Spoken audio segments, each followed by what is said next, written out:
오늘 우리에게 주신 말씀은 누가복음 1장 46절에서 56절입니다. 마리아가 이르되 내 영혼이 주를 찬양하며 내 마음이 하나님 내 구주를 기뻐하였음은 그의 여종의 비천함을 돌보셨음이라. 보라, 이제 후로는 만세 나를 복이 있다 일컬으리로다. 능하신 이가 큰 일을 내게 행하셨으니 그 이름이 거룩하시며 긍휼하심이 두려워하는 자에게 대대로 이르는도다. 그의 팔로 힘을 보이사 마음의 생각이 교만한 자들을 흩으셨고 권세 있는 자를 그 위에서 내리치셨으며 비천한 자를 높이셨고 줄이는 자를 좋은 곳으로 배부리셨으며 부자는 빈손으로 보내셨도다. 그 종 이스라엘을 도우사 긍휼히 여기시고 기억하시되 우리 조상에게 말씀하신 것과 같이 아브라함과 그 자손에게 영원히 하시리로다 하니라. 마리아가 석 달쯤에 함께 있다가 집으로 돌아가니라. 아멘.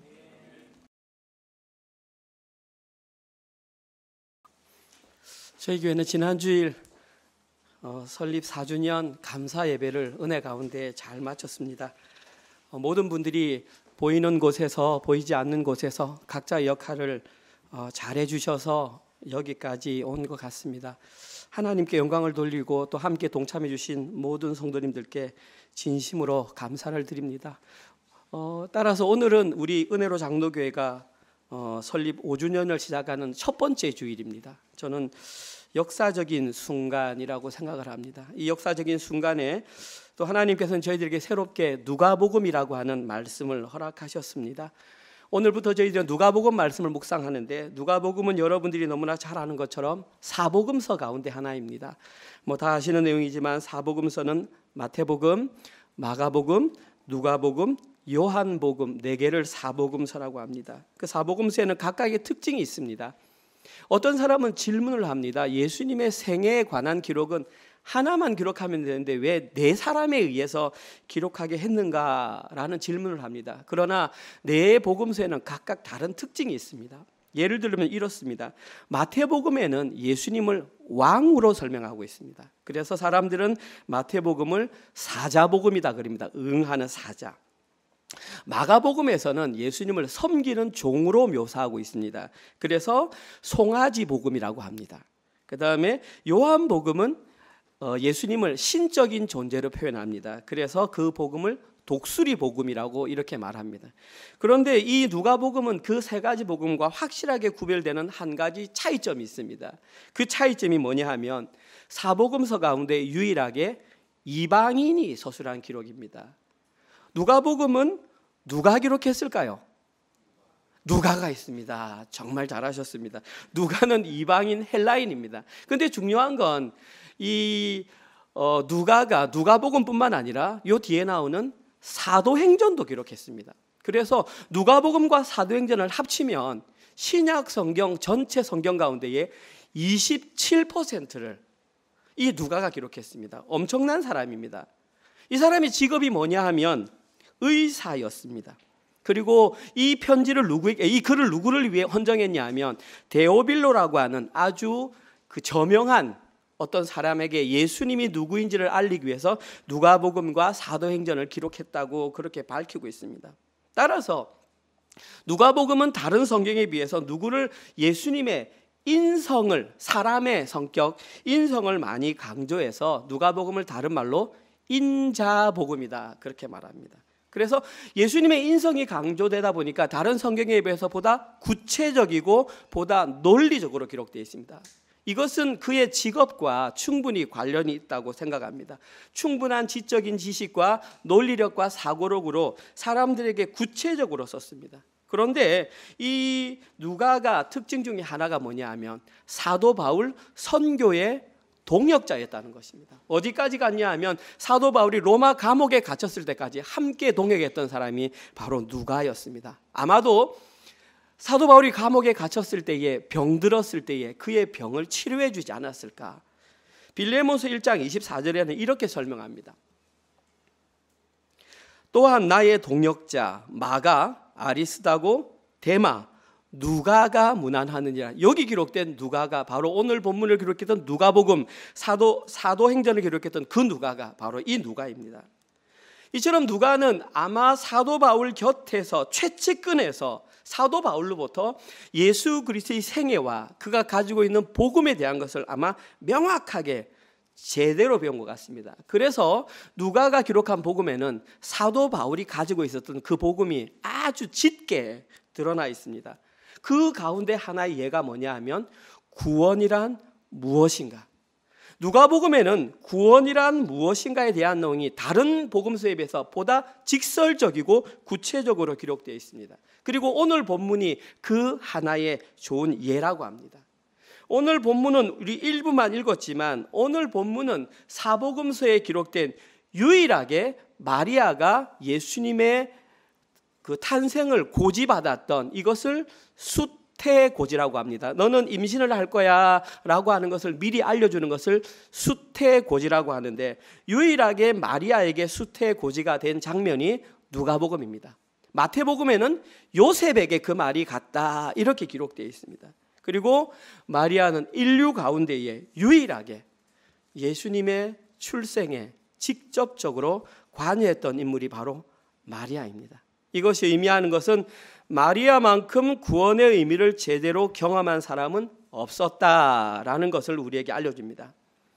따라서 오늘 저희들은 본문에 기록된 내용을 통해서 마리아를 통한 그 구원의 서막은 어떻게 시작되었으며 오늘 우리가 읽었던 마리아 찬가 속에 숨겨진 구원의 의미는 무엇인지, 그리고 그 내용이 이 시대를 살아가는 우리와는 어떤 관계가 있는지 한번 천천히 살펴보도록 하겠습니다.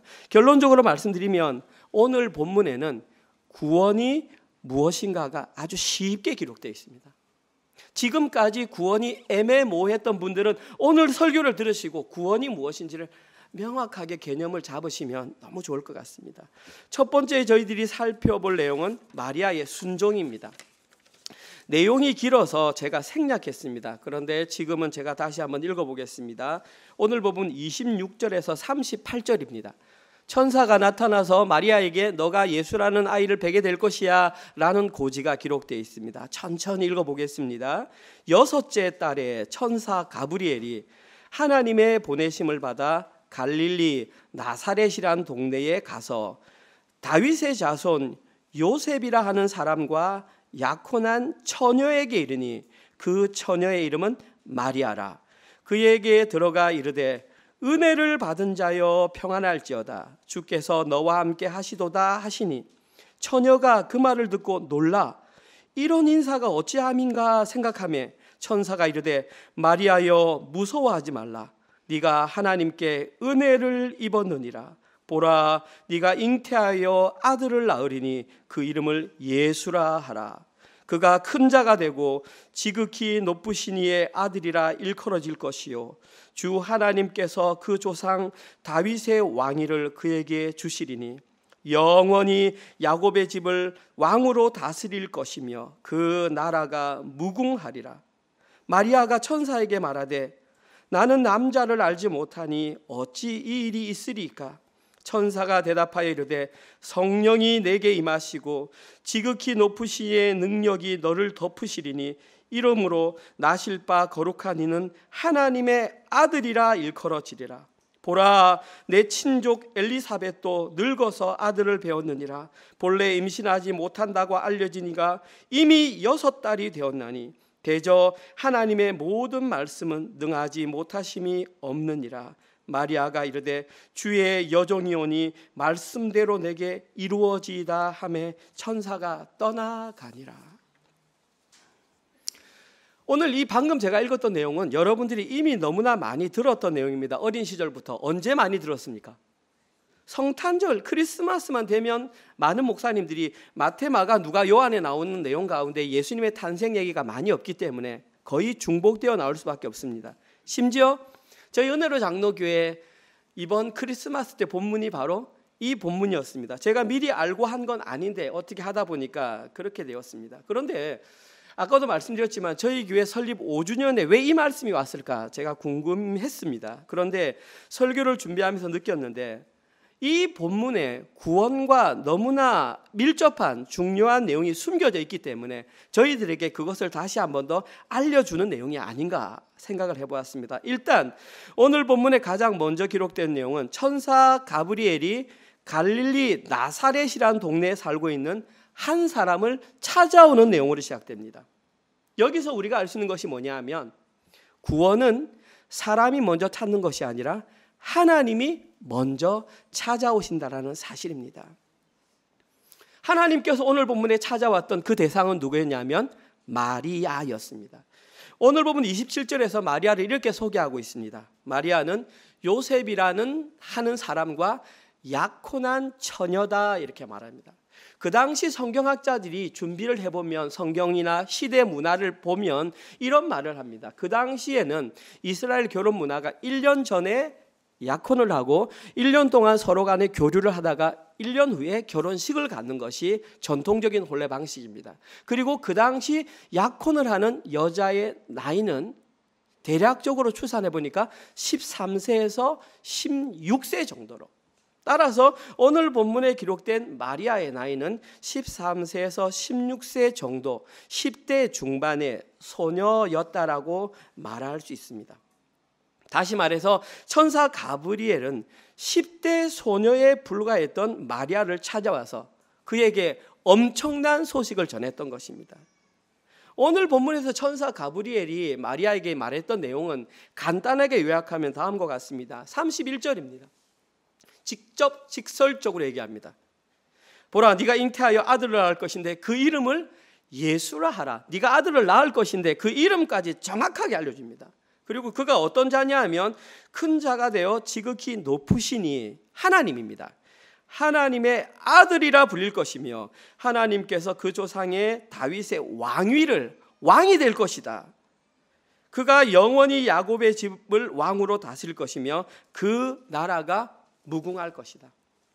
한 단어로 요약하면 이스라엘 백성들이, 심지어 온 인류가 지금까지 기다려왔던 그 메시아를 마리아 너가 낳게 될 것이다, 이 내용입니다. 만약에 여러분들이 10대 소녀에 해당하는 마리아라면 이 소식을 들었을 때의 느낌이 어떠하시겠습니까? 당연히 깜짝 놀랄 것입니다. 오늘 보면 34절에서 이 소식을 들었던 마리아는 이렇게 대답합니다. 마리아가 천사에게 말하되 나는 남자를 알지 못하니 어찌 이런 일이 있으리까. 여기에 알다라고 하는 헬라어는 기노스코입니다. 기노스코는 우리가 영어로 말할 때 노우입니다. 히브리어 말할 때 야다입니다. 야다는 잘 아시지 않습니까?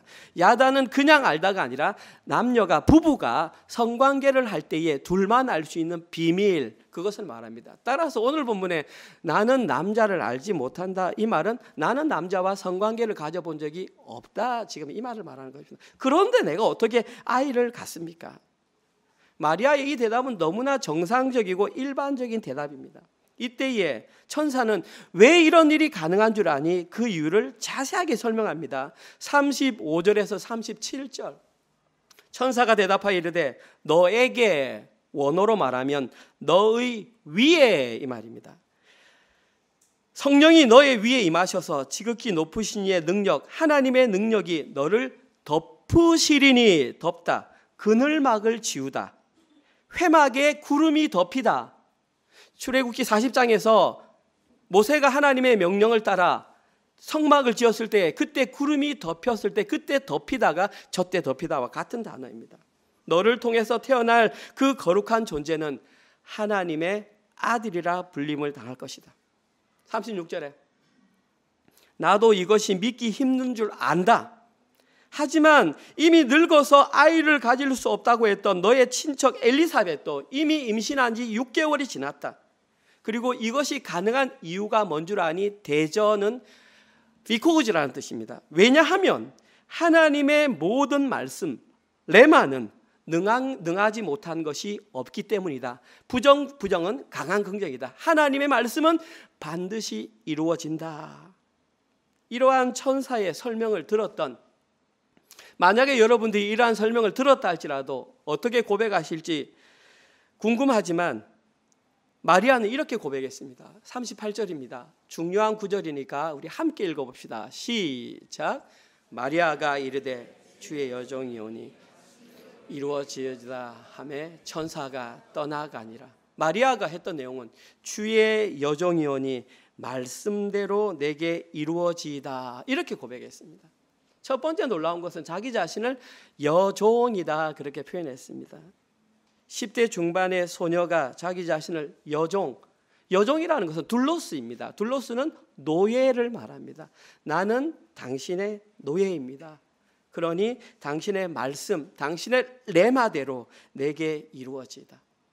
이 말만 들어도 사실 멋진 고백처럼 보이지 않습니까? 그런데 진짜 이 고백이 놀랍고 신기한 이유는 뭐냐면, 그 당시에 10대 소녀가 어떤 방법이든지 남편을 거치지 않고 임신을 했다는 소식이 발각되면 그 여인은 부정한 여인으로 치부되어 발견되는 즉시, 배가 불러오는 즉시 돌을 가지고 죽이는 것이 마땅합니다. 그런데 마리아는 그걸 알고 있었습니다, 율법을. 그럼에도 불구하고 그것이 하나님의 뜻이면, 하나님의 말씀이면 하나님의 뜻대로 내게 이루어지게 하십시오 라고 고백했던 것입니다. 쉽게 말해서 마리아는 이 고백을 함으로 말미암아 자신의 생명을 내어놓았다라는 사실입니다. 어떻게 갈릴리 나사렛이라고 하는 시골에 사는, 그것도 너무나 평범한 10대의 소녀가 이와 같은 엄청난 고백을 할 수 있었을까요? 이유는 단 하나밖에 없습니다. 설명할 것은 아무것도 없습니다. 그녀에게 믿음이 있었기 때문입니다. 여기서 두 번째, 믿음은 나이나 상황이나 형편에 상관이 없다. 하나님께서 믿음을 주시는 것은 그의 외형적인 모습이 아니라 하나님께서 주시고자 하는 자에게 믿음을 주신다라는 것입니다. 마리아는 오늘 본문에서 천사가 자신에게 했던 모든 말을 믿음으로 받아들였습니다. 그러면 그 어린 마리아는 도대체 어떻게 그런 믿음을 갖게 되었던 것일까요? 무언가 많은 일을 했을까요? 물론 그랬을 수도 있겠죠. 확인된 바 없습니다. 그런데 오늘 본문에는 그 이유를 이렇게 밝힙니다. 28절과 30절입니다. 오늘 본문 28절에서 그에게 들어가 이르되 은혜를 받은 자여. 30절. 천사가 이르되 마리아여 무서워하지 말라. 내가 하나님께 은혜를 입었느니라. 그녀에게 이와 같은 믿음이 생길 수 있었던 이유는 은혜를 받았기 때문입니다. 저희들은 지금까지 신앙생활하면서 은혜에 관하여 굉장히 많이 배웠습니다. 여러 가지 특징이 있는데 제가 지난번 성탄절에도 말씀드렸지만 은혜의 가장 큰 특징을 한 단어로 표현하라 그러면 자격 없음입니다. 은혜는 자격 없음으로 그냥 결정됩니다. 하나님께서, 은혜는 주고자 하는 사람, 하나님께서 은혜를 주시니까 하나님께서 베푸신 자의 권리이자 호의일 뿐입니다. 그냥 은혜를 받으면 그 사람이 믿음이 생기는 것입니다.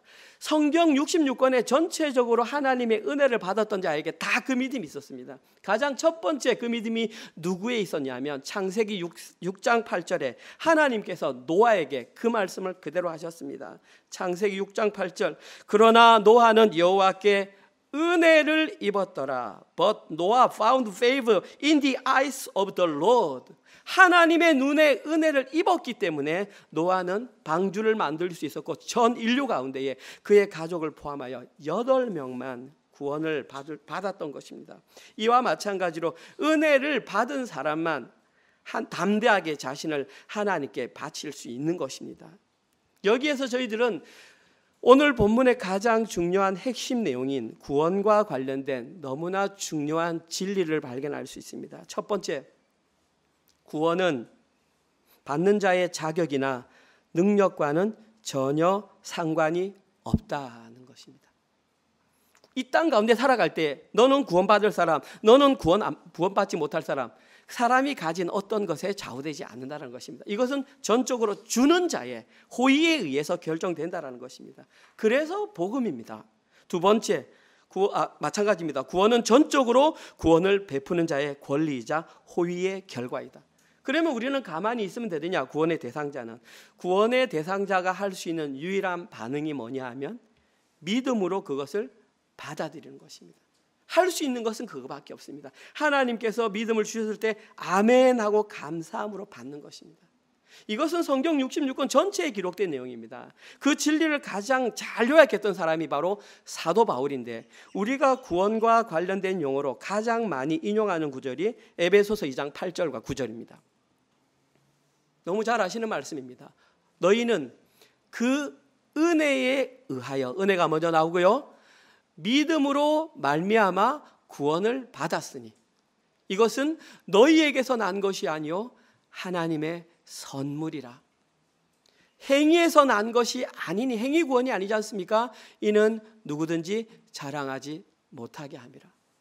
오늘 본문 내용을 그대로 사도 바울이 요약했던 것이 에베소서 2장 8절과 9절입니다. 이처럼 구원은 오직 하나님의 은혜에 의하여 믿음으로 말미암아 받은 것이기 때문에 아무도 그 구원을 자랑할 수가 없습니다. 다만 우리가 표현할 수 있는 것은 아멘, 감사합니다. 제가 구원의 대상자가 되게 하시니 너무나 감사합니다.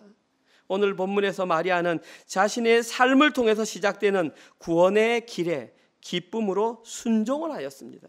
그리고 이러한 마리아의 순종으로 말미암아 우리의 구속자, 대속자, 메시아가 되신 예수님이 이 땅에 사람의 몸을 입고 오실 수 있었습니다. 이것이 구원의 서막이고, 우리는 이것을 성육신, 영어로 incarnation이라고 말을 합니다. 그리고 이러한 성육신 사건으로 말미암아 구원의 서막이 오늘 본문에서 시작되었습니다. 첫 번째 내용, 마리아의 순종으로 시작된 구원의 서막. 오늘 본문의 두 번째 내용은 마리아의 찬양입니다. 아까 읽었던 내용이지만 제가 다시 한 번만 더 읽도록 하겠습니다. 오늘 본문 46절에서 56절입니다. 여기에는 마리아가 하나님을 만난 이후, 구원에 대한 정확한 개념이 성립된 이후 하나님께 찬양했던 내용이 46절에서 56절입니다. 마리아가 이르되 내 영혼이 주를 찬양하며 내 마음이 하나님 내 구주를 기뻐하였음은 그의 여종의 비천함을 돌보셨음이라. 보라, 이제후로는 만사에 나를 복이 있다 일컬으리로다.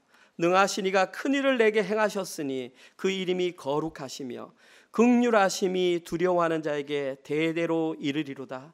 그의 팔로 힘을 보이사 그의 생각이 교만한 자를 흩으셨고 권세 있는 자를 그 위에서 내리치셨으며 비천한 자를 높이셨고 줄이는 자를 좋은 곳으로 배불리셨으며 부자는 빈손으로 보내셨도다.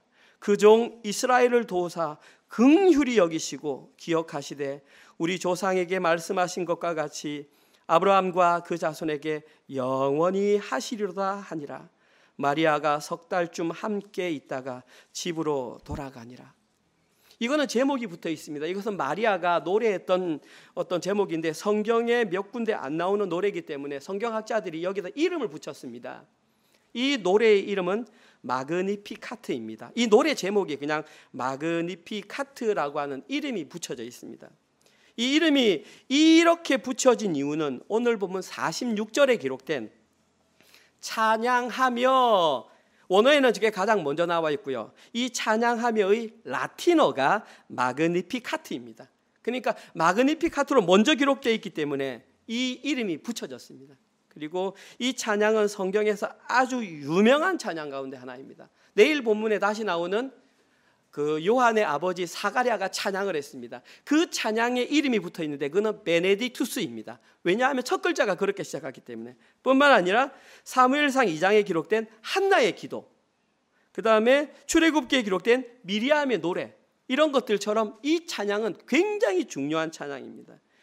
그리고 성경에 찾아봐도 잘 안 나오길래 왜 이 찬양이 중요하고 유명할까 저는 찾아보았는데 제가 생각한 이유는 두 가지입니다. 첫 번째, 이 찬양이 중요한 이유는 마리아라는 인물에 의해서 이 찬양이 고백되었기 때문입니다. 오늘 본문 48절에서 마리아는 자신이 하나님을 찬양하는 이유를 이렇게 밝혔습니다.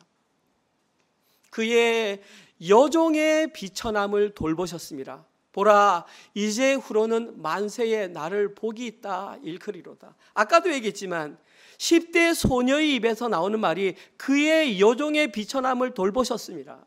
사실 이런 고백은 누구에게 나와야 했냐면 지난주까지 저희들이 묵상했던 여호수아에 나오는 평생 100세, 110세 이상을 살았던 갈렙이나 요수아처럼 평생을 하나님과 동행하며 살았던 사람이 내 삶을 돌아보니 내 삶이 하나님 앞에 비천한 종과 같았습니다. 이런 고백이 나오는 것이 일반적인데 산골에 사는 10대 소녀가 이런 고백을 했다는 것 자체만으로도 이 찬양은 굉장히 놀라운 찬양이 된 거죠. 그런데 진짜 이 찬양이 유명한 이유는 그것보다 더 중요한 이 찬양이 기록된 그 소녀의 입을 통해서 나왔던 내용입니다. 지금 우리가 한글로 이 내용을 처음 읽어서 이 내용을 100% 흡수한다. 사실 그건 좀 어렵습니다. 설교를 준비하는 저도 여러 번 읽어야 그 내용을 이해하기 때문입니다. 제가 간단하게 요약해드리면 51절에서 54절에 마리아가 고백했던 찬양을 요약하면 이렇습니다. 첫 번째, 하나님은 그의 팔은 능력을 말합니다. 그의 능력으로 말미암아 힘을 보이시고 교만한 자들을 흩으셨습니다. 그것을 찬양합니다. 두 번째, 하나님은 권세 있는 자들, 원어는 통치자들입니다. 통치자들을 내리치셨으며 비천한 자, 겸손한 자들을 높여주셨음을 찬양합니다. 세 번째, 하나님은 줄이는 자, 여기서의 의미는 심령이 가난한 자들을 말합니다. 좋은 것으로 배불리시며 가득 차고 넘치는 상태를 말합니다. 그런데 부자들을 빈손으로 보내심을 찬양합니다. 네 번째, 하나님은 그 종 이스라엘을 도우사 그들을 긍휼히 여기시고 그들을 기억하셨음을 찬양합니다. 다시 한번 말씀드립니다. 시골 산골에 사는 10대 소녀의 입에서 지금 이와 같은 놀라운 진리들이 선포되고 있다는 것입니다. 이 찬양을 하기 위해서 몇 날 며칠을 기도하며 천사가 오면 내가 이 말을 기억했다가 이렇게 해야지 하지 않았습니다. 천사를 만난 순간 성령이 그의 역사하자 즉흥적으로 지금 이 찬양이 쏟아져 나왔다는 것입니다. 너무나 놀라운 찬양입니다. 제가 방금 마리아가 찬양했던 네 가지 내용을 읊어드릴 때에 혹시 여러분 머릿속에 어떤 성경이 흩어 지나가지 않았습니까? 성경 전체 내용을 아시는 분은 제가 방금 이 내용을 했을 때 머릿속에 번뜩 떠오르는 구절이 있어야 합니다. 그 구절은 바로 뭐냐 하면 예수님께서 말씀하셨던 산상수훈의 팔복이 머릿속에 떠올라야 합니다. 왜냐하면 방금 마리아에게 고백했던 그 내용이 예수님께서 이 땅 가운데 처음 오셔서 사람들 앞에 공생애를 처음 시작하는 그때에 선포했던 산상수훈의 팔복의 내용과 거의 대부분 흡사하기 때문입니다. 그 내용을 한마디로 요약하면 역전의 원리입니다. 하나님의 나라의 원리는 역전의 원리를 지금 10대 소녀가 지금 그것을 외치고 있다는 것입니다. 한번 확인해 보겠습니다. 마태복음 5장 3절에서 10절입니다. 교독하겠습니다. 제가 한 절 읽고 여러분들이 한 절 읽으시기 바랍니다. 심령이 가난한 자는 복이 있나니 천국이 그들의 것이며 애통하는 자는 복이 있나니 그들이 위로를 받을 것이며 온유한 자는 복이 있나니 그들이 땅을 기업으로 받을 것이며 의에 줄이고 목마른 자는 복이 있나니 그들이 배부를 것이며 긍휼히 여기는 자는 복이 있나니 그들이 긍휼히 여김을 받을 것이며 마음이 청결한 자는 복이 있나니 그들이 하나님을 볼 것이며 화평하게 하는 자는 복이 있나니 그들이 하나님의 아들이라 일컬음을 받을 것이며 의를 위하여 박해받는 자는 복이 있나니 천국이 그들의 것임이니라. 따로 설명 드릴 필요가 없습니다. 예수님께서 이 땅 가운데에서 선포하신 내용, 그 첫 번째 내용이 산상수훈의 팔복이었고 그 내용은 그 당시 종교 지도자들이 가지고 있던 모든 사상들을 완전히 뒤엎는 그런 내용이었습니다. 그 당시 사람들은 무엇이 진리라고 여겼냐 하면 부유한 자, 날마다 기쁜 자, 배부른 자, 박해를 당하지 않는 자가 복이 있다고 생각을 했습니다. 다시 한번 말씀드립니다. 그 당시 사람들은 돈 많고 평안하고 고통당하지 않으면 복받았다 생각했습니다. 이 시대에도 그와 유사하지 않습니까? 세상 사람들이 추구하는 삶의 모든 방향이 돈 많고 아프지 않고 복받는 것, 평안한 것, 그것이 복받은 사람이고 그 내용이 교회 안에도 그대로 들어와서 신앙생활은 똑같이 하지만 삶의 목적은 돈 많이 벌고 유명해지고 고통당하지 않는 것.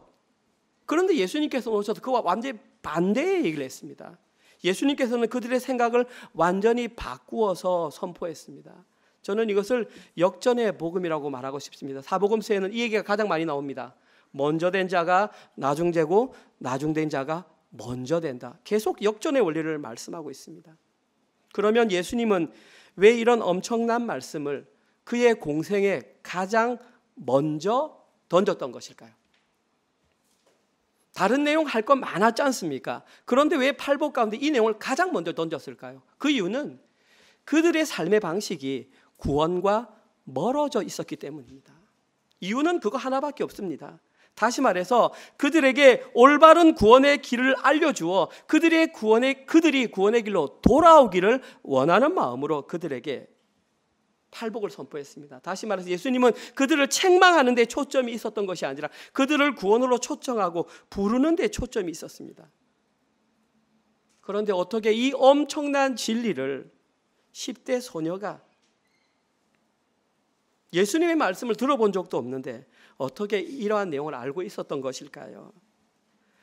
저는 그렇게 생각합니다. 오늘 보면 35절에 말했던 성령이 그녀에게 임함으로 이 일이 일어났다. 따라서 우리가 진짜 구원에 관한 올바른 상황들이 일어나려면 먼저 우리는 성령의 임재를 받아야 한다. 그것 말고는 아무리 제가 성경을 많이 읽고 지식적으로 연구해도 성령님이 마음을 주시지 않으면 구원의 진리를 선포할 수 없듯이 여러분도 마찬가지로 성경을 많이 읽어서 하루에 4시간 읽고 1년에 성경을 5독, 8독 한다 할지라도 성령님이 도와주시지 않으면 그것은 한낱 글에 불과하다는 것입니다.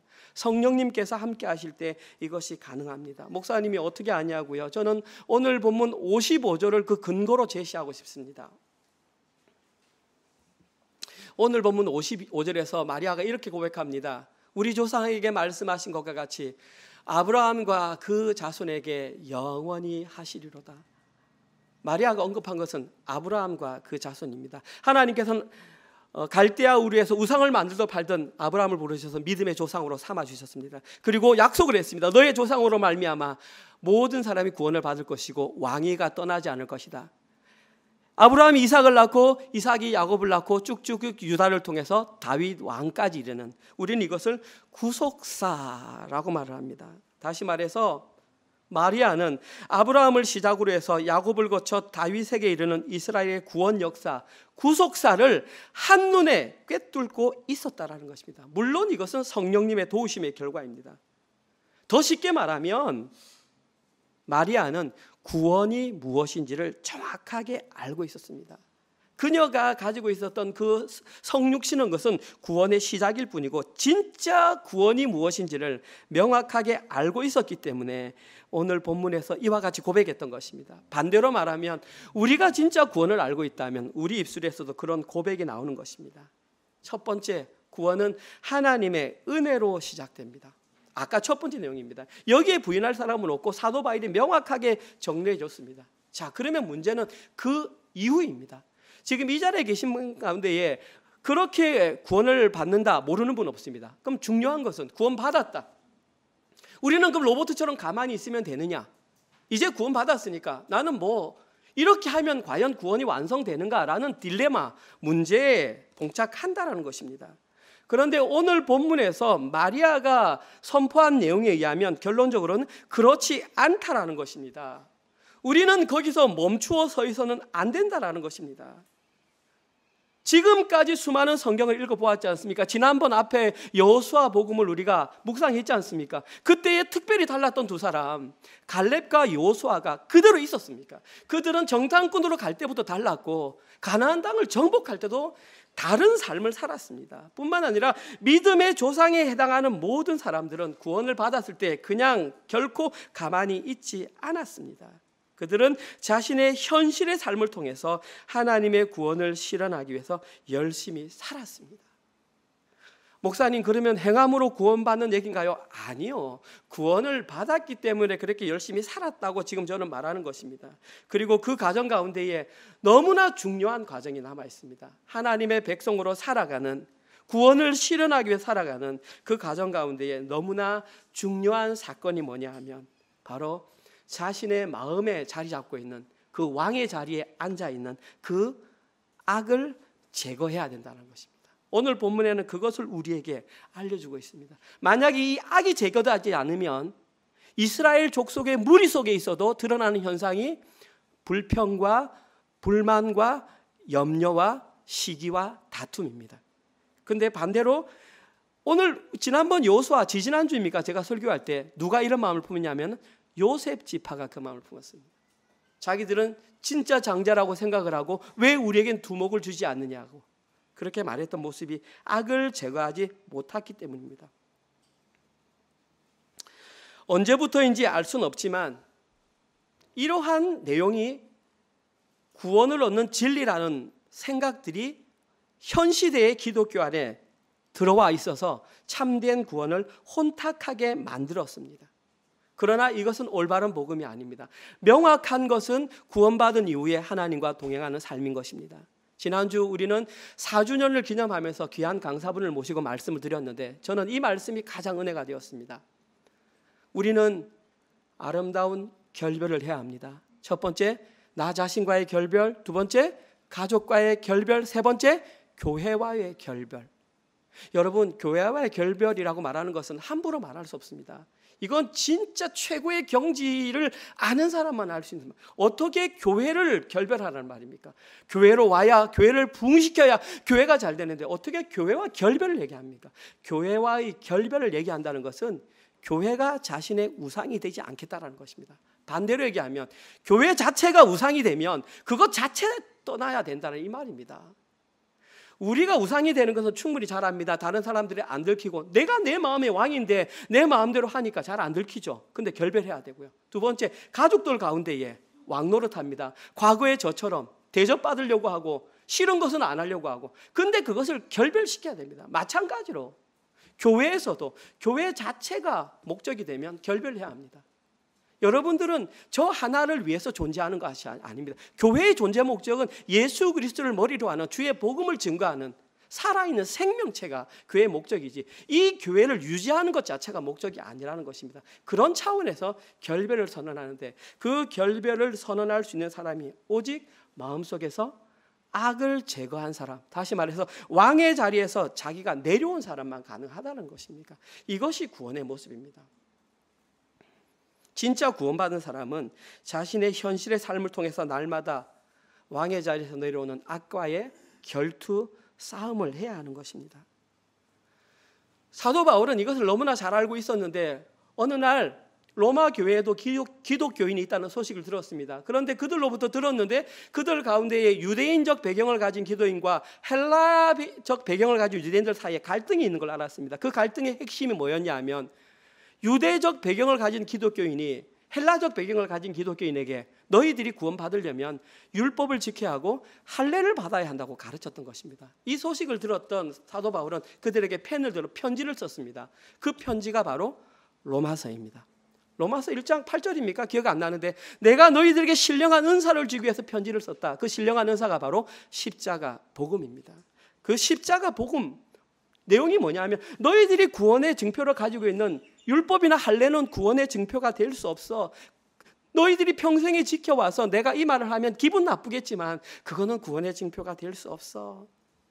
그런데 그들은 바꾸지 않아서 왜 평생 지켜왔고 조상의 조상들로부터 내가 그것을 지켜왔기 때문에. 그러나 사도 바울은 욕먹을 각오로 목숨을 내놓을 각오로 그렇게 편지를 적었던 것입니다.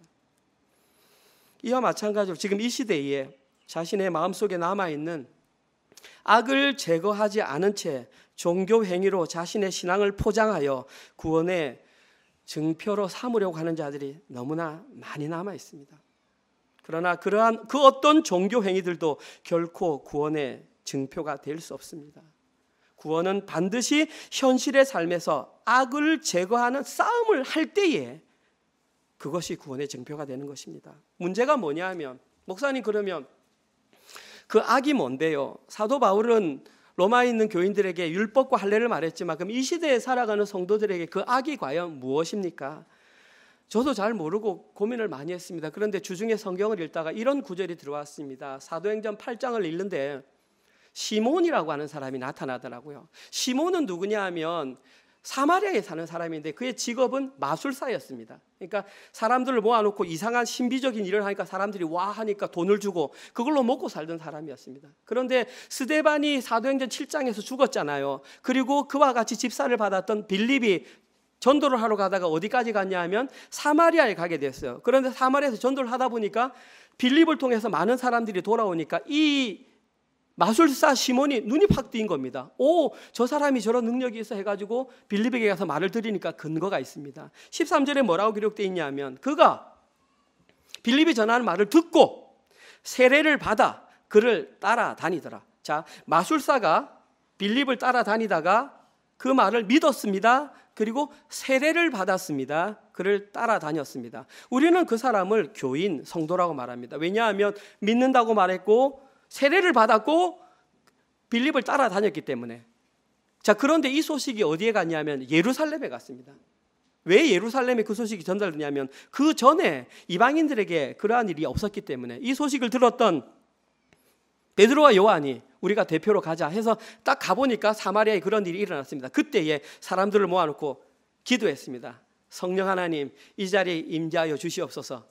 베드로와 요한이 기도하자 하늘로부터 그 사도행전 2장에 있었던 그 현상이 불의 혀같이 갈라지면서 사마리아에 있던 사람들이 방언을 하고 막 이런 현상들이 발생하니까 두 사도가 놀라면서 우와, 하나님께서 이방에도 성령을 베푸는 역사가 일어났구나. 최초의 이방 가운데 성령 역사가 일어났습니다.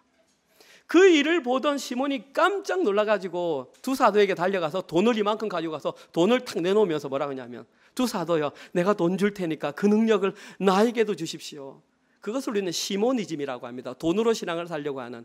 그때에 베드로가 이렇게 말합니다. 사도행전 8장 21절에서 23절. 하나님 앞에서 네 마음이 바르지 못하다. 이 도에서 네가 관계가 없고 분깃될 것도 없느니라. 쉽게 말해서 너는 구원받은 대상자가 아니다 이 말입니다. 그러므로 너는 이 악함을 회개하고 주께 기도하라. 혹 마음에 품은 것을 사하여 주시리라.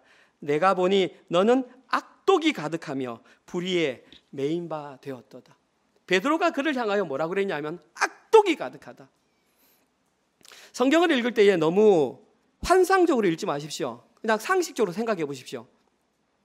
교회의 일원이었던 시몬이라는 사람이 회심을 해서 빌립을 따라다니다가 성령 받는 것을 보고 나도 성령을 받고 싶어서 돈을 가지고 왔습니다. 돈을 내밀어서 그가 원했던 것은 다른 부귀영화가 아니라 성령을 원했습니다.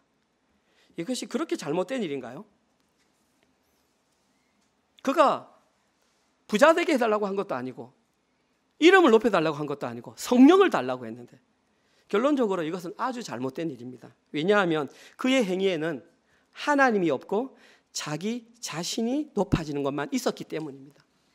결과적으로 참된 복음에는 자기 자신은 사라지고 예수 그리스도만 높아지는 그것이 참된 복음입니다. 아무리 외형적으로 교회가 크고 아무리 사람들이 많이 모여 있고 아무리 거기서 훌륭한 일이 일어난다 할지라도 자기의 이름이 높아지고 하나님의 이름이 높아지지 않으면 그것은 오늘 본문에 의하면 악독이 가득한 일입니다. 우리의 삶에서 우리의 가정 가운데에 우리 교회에서 제거해야 될 악이 무엇인지 너무나 분명해졌습니다. 사람들은 그 악을 제거하기 싫으니까 교회에서 열심히 봉사합니다. 열심히 헌신합니다. 자기의 악은 그대로 감추어두고 그런 것들로 자기의 신앙을 포장하려고 합니다. 그러나 그것으로는 그 어떤 구원의 증표가 될 수 없습니다. 자기 의를 드러내는 모든 것은 하나님에 의해서는 악한 일입니다. 이 설교를 준비하면서 나에게는 어떤 악함의 모습이 있을까 나의 삶을 쭉 돌아보았습니다. 여러 가지 악함이 너무 많겠죠. 특별히 저와 함께 살아왔던 우리의 가족들은 저의 악함을 많이 알 것입니다. 제가 솔직히 고백하고 싶은 악은 저는 자라면서 조금 인정의 욕구가 강했던 것 같습니다. 그리고 누군가가 저의 인정의 욕구를 방해하면 저는 의도적으로 미워하고 그에게 험담을 많이 했던 것 같습니다. 제가 20대 초반에 예수님을 만나서 갈라디아서 2장 20절로 중생을 거듭 경험해서 하나님의 자녀가 되었다고 했지만 저의 나머지 20년의 삶은 계속해서 이것과의 싸움이었습니다. 악이 올라오면 다른 사람을 비난하고 다른 사람을 비난하면 관계가 끊어지고 멀어지고 왜 이런 일이 자꾸 반복될까 하다가 40대가 되어서야 목회자 준비를 하면서 하나님께서 내 속에 있는 악을 보여주셨고 그 악을 제거하지 않는 한 온전한 구원의 모습은 실현되지 않는 것을 나에게 보여주셨습니다. 물론 지금도 부족하고 지금도 연약하지만 이제는 명확하게 알았습니다. 내가 어떻게 하는 것이 참된 구원의 모습으로 살아가는 자인 줄을.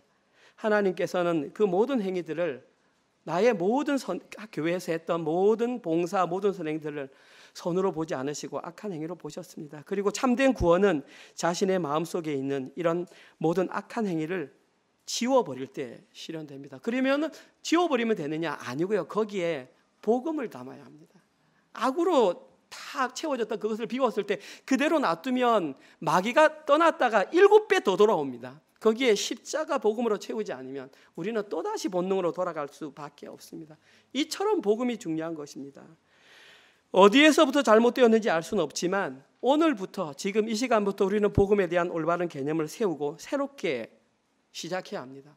대충 아는 것으로 나 구원받았다 생각하다가 예수님 내일 오시면 정말 난처한 일 당할 수 있습니다. 깊이 생각해야 합니다. 오늘 본문에서 10대 소녀에 불과했던 마리아는 성령님의 도우심으로 이 사실을 깨닫게 되었고 하나님께 믿음으로 순종하고 하나님께 믿음으로 찬양을 드려서 구원의 서막의 주인공이 되었습니다. 이제는 우리가 그러한 순종과 그러한 고백으로 하나님의 구원의 서막에 동참할 차례가 되었습니다. 오늘 설교를 마무리하겠습니다. 오늘 본문에서 마리아는 너무나 놀랍고 너무나 귀한 고백을 하였습니다. 그리고 그 순종과 고백으로 말미암아 구원의 서막을 여는 주인공이 되었습니다. 그러나 저희들은 이 내용을 이론적으로 알았다고 해서 구원이 완성된 것은 아닙니다. 이제는 우리의 현실의 삶을 통해서 구원을 실현해 나가야 합니다. 그리고 그 중심에는 반드시 십자가 복음이 있어야 합니다. 그리고 십자가 복음이 우리의 중심을 차지하기 위해서는 그 전에 우리 마음속에 악함이 제거돼야 합니다. 악함의 모양은 각자 다릅니다. 그 말은 자기 의가 될 수도 있고 저는 평소 설교할 때 자존심이라고도 말을 많이 했습니다. 그리고 그 과정을 제거하는 것이 너무나 어렵습니다. 송구 영신 예배 때 저는 그것이 바로 고난이다. 그러나 우리는 복음과 함께 고난을 받아야 한다라는 개념으로 우리 2025년 표회를 그렇게 삼았던 것입니다. 그래서 그 과정을 거쳐야만 정말 참된 구원이 무엇인지를 우리는 명확하게 알 수 있습니다.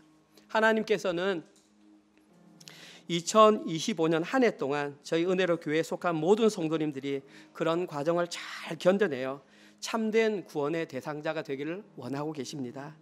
이번 한 주 동안도 마리아가 깨달았던 그 구원의 진리를 자신의 것으로 삼으시고 마음속에 남아있는 모든 악함을 제거하고 그 자리에 십자가 복음으로 가득 채워 새로운 피조물로서 살아가시는 모든 분들 되시기를 주님의 이름으로 축원드립니다. 아멘. 하나님 고맙습니다. 하나님의 은혜로 장로교회를 이곳 시드니 서부 지역에 설립케 하시고 4년 동안 은혜로 지켜주셔서 감사합니다. 그리고 또 이렇게 새롭게 5주년을 시작할 때에 누가복음 말씀으로 우리의 본질이 무엇이며 우리가 가장 기본적으로 알아야 할 것이 무엇인지 다시 한번 알려주시니 감사합니다. 눈에 보이는 것에 현혹되지 말게 하시고 복음의 핵심을 온전히 깨달아 구원이 무엇이며 우리의 구원이 어떻게 이루어져 가는지를 다시 한 번 더 확인하며 주님과 동행함으로 그 구원의 길을 힘차게 달려갈 수 있도록 성령 하나님 우리와 동행하여 주시옵소서. 때로는 자기를 부인하며 자기 십자가 지는 것이 힘들고 어렵다 할지라도 포기하지 말게 하시고 그 길을 담대히 걸어가서 사랑하는 우리의 다음 세대들에게 잘 물려주는 우리 교회가 되게 하여 주시옵소서. 그러한 마음으로 하나님께서 우리에게 허락하신 직장과 사업체를 통하여 하나님께 11조와 주정헌금과 감사헌금으로 올려드렸습니다. 무엇보다 사랑하는 우리의 새싹들이 함께 헌금에 동참하고 있습니다. 하나님 그들 가운데 복의 복을 더하여 주셔서 이 땅 가운데 살아갈 때에 물질로 인하여 어려움 겪지 않도록 은혜를 허락하여 주시옵소서.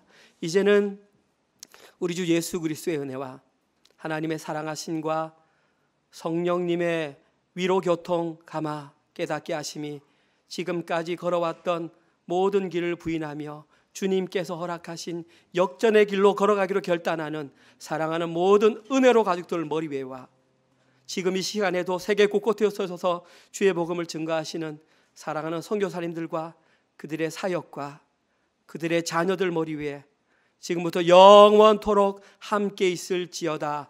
아멘.